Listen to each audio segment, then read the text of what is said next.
Depending on which opinion someone has of Henry VIII and his 6 wives, Anne of Cleves was either his most unfortunate wife or his luckiest. She would survive being rejected by Henry, become an independent woman in her own right, and outlive all of his other wives. Anne was born on the 22nd of September 1515 in the ducal capital of Dusseldorf. She was the middle of 3 sisters and a brother, her eldest sister Sibylla being married off at the age of 12 to the Elector of Saxony, her brother William taking over his father's duchy, and her younger sister Amalia remaining a spinster her entire life. Anne's father John was Duke of Cleves and Count of Mark, but both titles he had through his wife Maria of Jülichberg. Anne was raised at Berg Castle at the edge of Solingen, which in reality had become less of a defensive castle and more of a palace by the time of Anne's birth. And despite a life of luxury, Anne wasn't given a formal education the way many women her age were in parts of Europe at that time. She was able to read and write in German, was highly skilled with needlework and tapestries, and would have had a very strict religious upbringing, although this might have differed depending on which parent she spoke with. Her father was a committed Lutheran who was heavily influenced by Erasmus, but her mother remained a devout Catholic. In 1527, at the age of 11, Anne was betrothed to Francis, the 9-year-old son and heir apparent of the Duke of Lorraine. This was all part of her father's strategic marriages for his children to strengthen his duchy against the growing Habsburg Empire. But due to Francis's young age at the time of the betrothal, and Anne's for that matter, the match was called off in 1535. However, it wouldn't prevent Henry VIII years later using this as a reason to annul his marriage to Anne. A few years later, in 1538, Henry was between wives long enough to consider having another one. Jane Seymour, the mother of his only son and 3rd child, had died in October 1537. It would seem Henry genuinely mourned her death, as court mourning would remain until the following spring, and although he went along half-heartedly with his council's suggestion of marrying again, nothing really went ahead for a long time.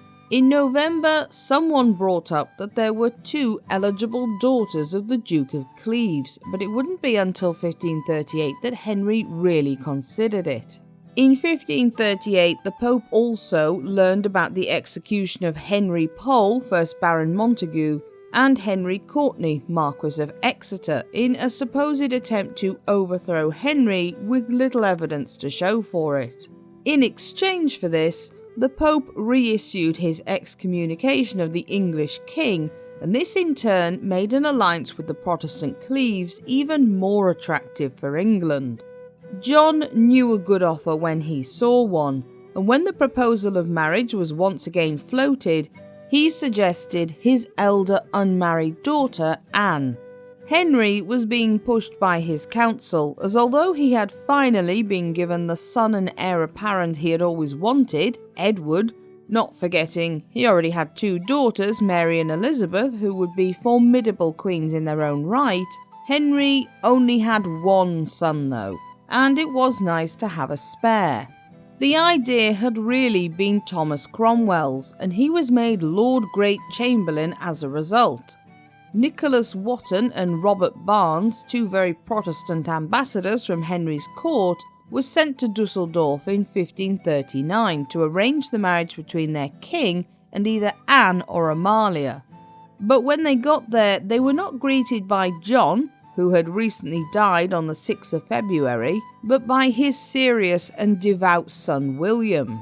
William had some ridiculously strong ideas on female modesty, and when the ambassadors arrived, they were shocked to find they could see very little of either woman's face or figure, as they were covered by a monstrous habit, gown and veil.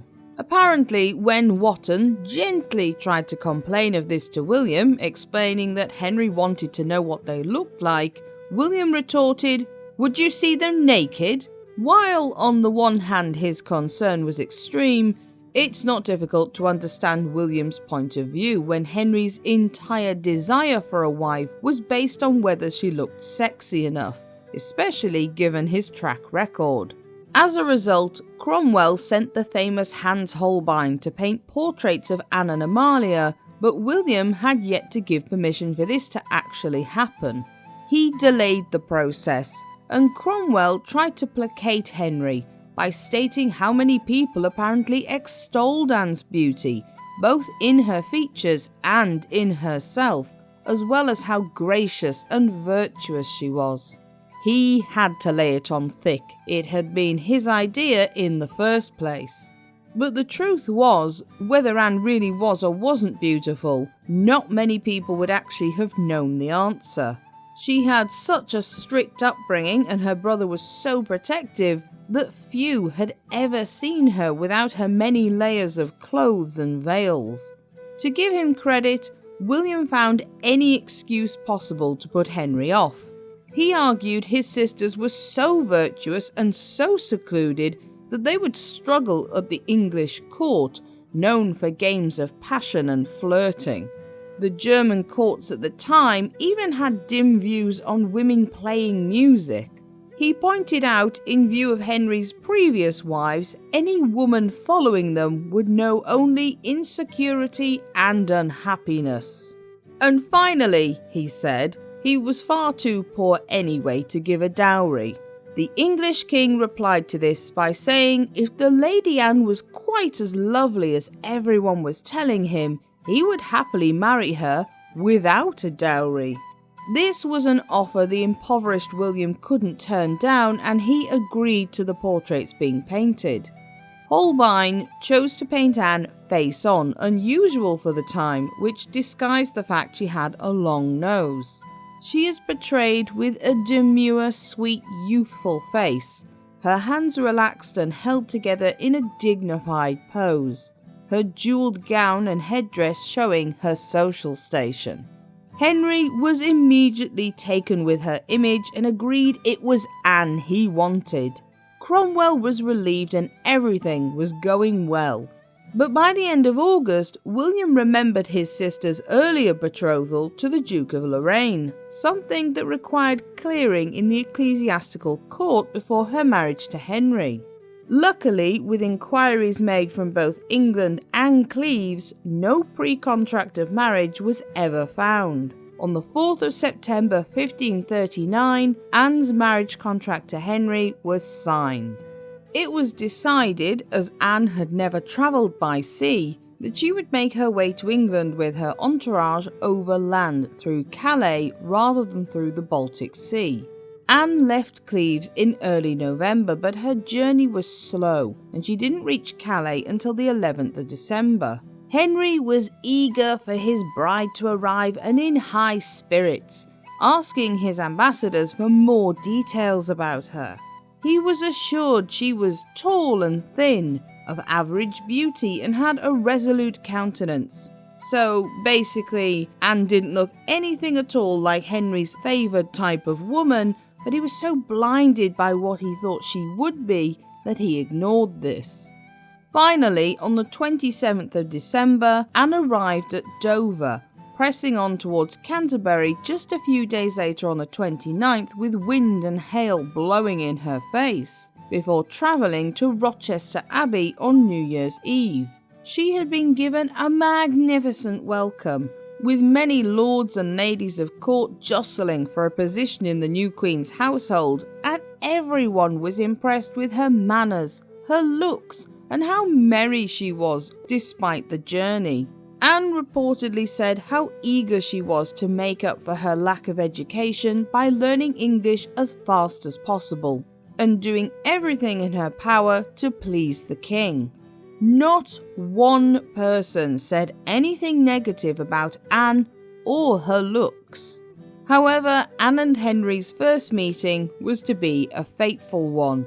Following an old English chivalric tradition, Henry decided to first meet his bride in disguise, following the idea that the bride was supposed to be able to see through the disguise and recognise her true love. Who knows if anyone mentioned to Henry that Anne wouldn't have a clue about these English courtly traditions, and if they had, would he have even listened? Anne was sat watching bear baiting out of her window when Henry burst into the room in a ragged cloak, claiming to be a messenger with a gift from the king. Also bearing in mind that at this time she didn't understand English. He grabbed the poor woman in his arms and kissed her with no warning. Instead of swooning into his arms, Anne was understandably horrified at this obese, uncouth peasant grabbing her and kissing her against her will, speaking in a language she did not yet know. She recoiled and turned back to the window, probably shaken and uncertain as to what to do. She was a foreign noblewoman who had just been assaulted in her own rooms, and no one there had done anything to stop it. Was this how she was going to be treated in England? Henry was surrounded at all times by Tudor yes-men and women who had been trained to stare adoringly at their king and reassure him that despite the years that had passed, his gout and growing stomach, his ability to kill off a wife as soon as look at her, and his horrific temper, he was absolutely, definitely still the most attractive prince in all Christendom. Anne being repulsed by him was probably the first time it had ever happened. Unlike with so many other times in his life, the English king chose to turn the insult around on the other person. It wasn't he who was disgusting, it was Anne, despite the fact that just a few minutes earlier he was happy to scoop her into his arms for a snog. Henry left and returned a few minutes later in his regal clothing, and poor Anne must have been, as he no doubt wanted, incredibly embarrassed when she realised what had happened. She sank to her knees to receive the king, and he pulled her up and kissed her on the mouth in the English tradition. The two had a halting conversation with the aid of a translator and ate supper together, but it was clear Henry's ego had been bruised beyond repair. He had brought a gift of furs for his new queen, but left in such a hurry that someone had to go back later and present it to Anne. He angrily took his courtiers to one side, stating, "I like her not. She is nothing as well as she was spoken of." Of course, everyone around him immediately agreed with Henry that Anne was not attractive, not daring to argue with him. Interestingly, those not associated with Henry, such as the French diplomat Charles de Marillac, said Anne was of middling beauty, which was higher praise than he would later give Catherine Howard, whom Henry thought was a stunner. Henry immediately sent his counsel and advisors to look for anything to help him wriggle out of his imminent marriage. He then demanded Anne appear before him and swear to being free of impediments, probably hoping she would be offended by this and not do it, but in fact Anne willingly turned up at court and did as asked. It was impossible. No way out could be found, and rejecting his new bride would mean losing his new German allies, something Henry could not afford to do. Funnily enough, although Henry immediately blamed Cromwell for apparently lying to him about Anne's appearance, he never blamed Holbein and continued to give him commissions. It suggests Holbein may have painted a flattering portrait, sure, but not a fake one. There was no way out, and on the 6th of January 1540, Henry and Anne were married at the Palace of Placentia in Greenwich by Archbishop Thomas Cranmer. But the next day, Henry said he had been unable to consummate the marriage, apparently due to the fact Anne smelled funny and her breasts were droopy, which was taken to be signs that she wasn't a virgin. Anne Boleyn's remarks about Henry's impotence still stung years later, and he hastened to add that it wasn't that he physically couldn't, of course. In fact, he had not one but two nocturnal emissions. Definitely doesn't sound made up. Poor Anne cannot have been unaware of what her new husband thought of her, as everyone at court will have gossiped about it. She had no one with her in her corner, however, except for the ambassadors that had travelled from Cleves with her. Her own ladies had been replaced with English ones, including a young girl known as Catherine Howard. During a conversation with her senior ladies-in-waiting about being a virgin, Anne replied, "How can I be a maid and sleep every night with the king? When he comes to bed, he kisses me and takes me by the hand and bids me, 'Good night, sweetheart,' and in the morning kisses me and bids me, 'Farewell, darling.'" When asked if that was all that happened, Anne said yes, and that she knew she was not with child. In other words, despite her lack of formal education, Anne wasn't stupid. In the Tudor period, young women will have understood how babies were made despite not being allowed to do it until marriage. And she would certainly have known the king had not consummated their marriage bed. However, Anne would also have been very careful not to displease Henry. She had even taken on the somewhat Catholic form of Protestantism practiced in England immediately on arrival. But by the 24th of June, Henry had had enough of not having a wife who drooled all over his apparent sex appeal, and Anne was sent from court to his palace at Richmond. This was apparently on the pretext of there being plague in the city, but considering hypochondriac Henry jumped if anyone so much as sneezed in the same room as him, it's highly unlikely he would have stayed in the city if there really had been plague. Instead, he was seen publicly being rowed down the Thames to Lambeth Palace, where Catherine Howard was staying. Anne would likely have been panicking somewhat. This was always Henry's first step in distancing himself from his wives, by distancing them physically. No doubt she was thinking the worst. So much so that on the 6th of July, when Anne was woken in the middle of the night and told the king had sent commissioners to speak with her on a question that needed answering immediately, she fainted when they entered her room. Anne must have been having visions of the trumped-up charges that would be read out before her head was cut off.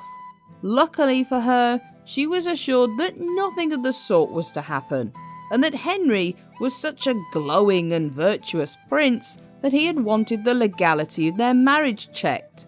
And would you believe it, it turned out that there was supposedly a pre-contract between the Duke of Lorraine and Anne. Anne put on a good show, sighing about how awful it was to lose such an amazing husband, but if it wasn't valid, that was that. What a shame. She pretended to be reluctant, but in reality quickly sent the king a letter agreeing to dissolve the marriage. As part of the agreement, Anne was to be given an annuity of around £4,000 a year, the manors of Bletchingley and Richmond, as well as Anne Boleyn's old home, Hever Castle, piles of plate and jewels, and she was to be known as the King's sister, having precedence over all other ladies in England other than the future Queen and the King's daughters. Henry also decided to make it very clear that Anne was in fact still a virgin and could remarry if she so wished. No one felt like pointing out that this invalidated earlier statements he had made, and Anne was happy to agree to everything, considering the amazing freedom this wealth belonging only to her would give her.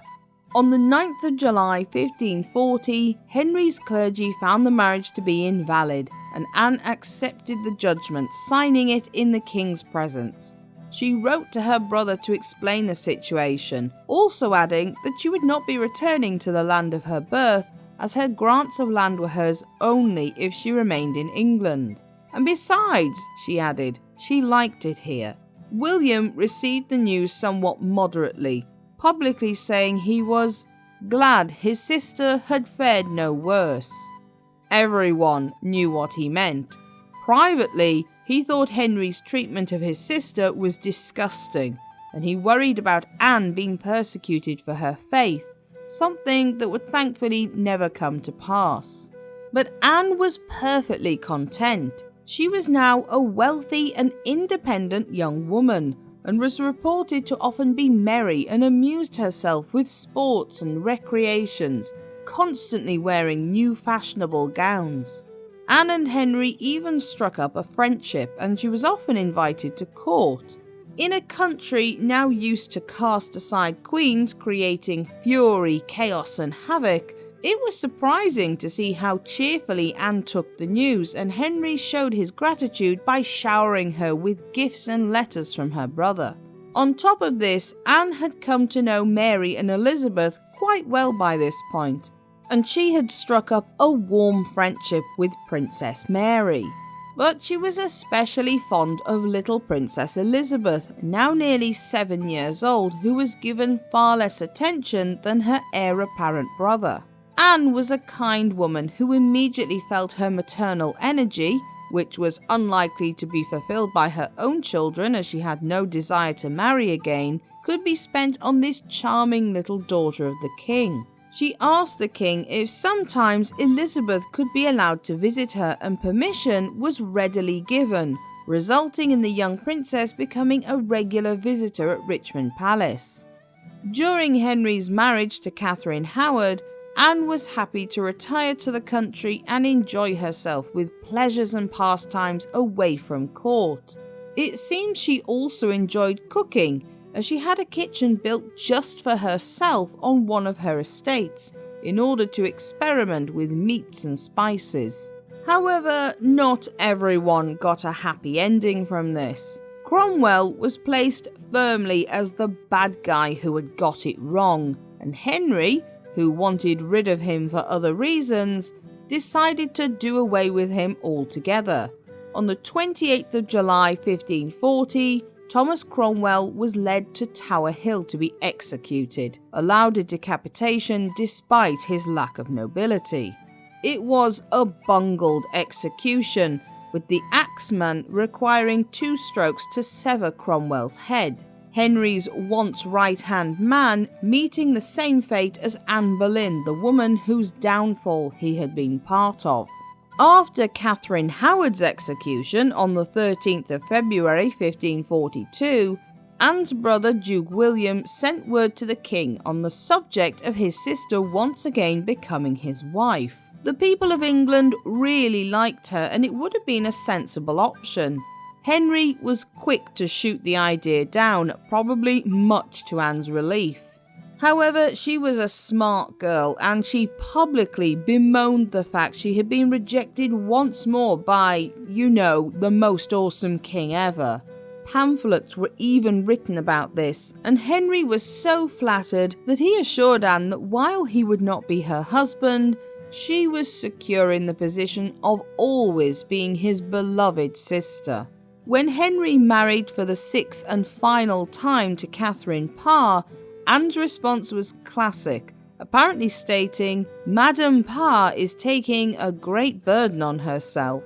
Anne largely retreated from public life, and when Henry died on the 28th of January 1547, her right to live in Bletchingley and Richmond was revoked by Edward VI's council. She therefore only lived at Hever Castle, throwing herself into renovating it to her tastes. She made no public appearances during Edward's short reign, but she did send many letters to him, complaining about the financial disagreement she had with Thomas Cawarden, Master of Revels, who was in charge of her purse strings. It wasn't until after Edward's death that Anne would once again be seen in public. She had remained firm friends with Mary even after her ascension to the throne, and on the 4th of August 1553, Anne wrote to Mary to congratulate her on her marriage to Philip of Spain. On the day of Mary's coronation, the 28th of September 1553, Anne travelled in a position of honour in a litter behind the new queens. This would be her last public appearance. As the country was once again told to conform to Catholicism, Anne readily agreed to convert to Catholicism herself, something that was encouraged and praised in letters from Mary. This may seem strange considering she was represented as a Lutheran Protestant, but in truth, We have to remember her upbringing had involved a Lutheran father and a Catholic mother. Anne no doubt was able to find an accord between these two religions the way her parents obviously had. The only time Anne would raise any unwarranted suspicion was in the wake of Wyatt's rebellion in 1554.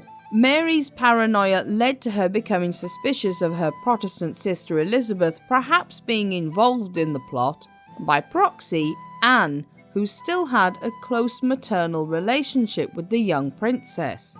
The imperial ambassador Simon Renard remarked that Mary was convinced Anne had written to her brother William to ask for aid for Elizabeth through helping the rebellion. While it's possible Anne may have written to William with the thought of protecting Elizabeth in some way with support from Cleves, it's highly unlikely she would have involved herself in a plot against the Queen.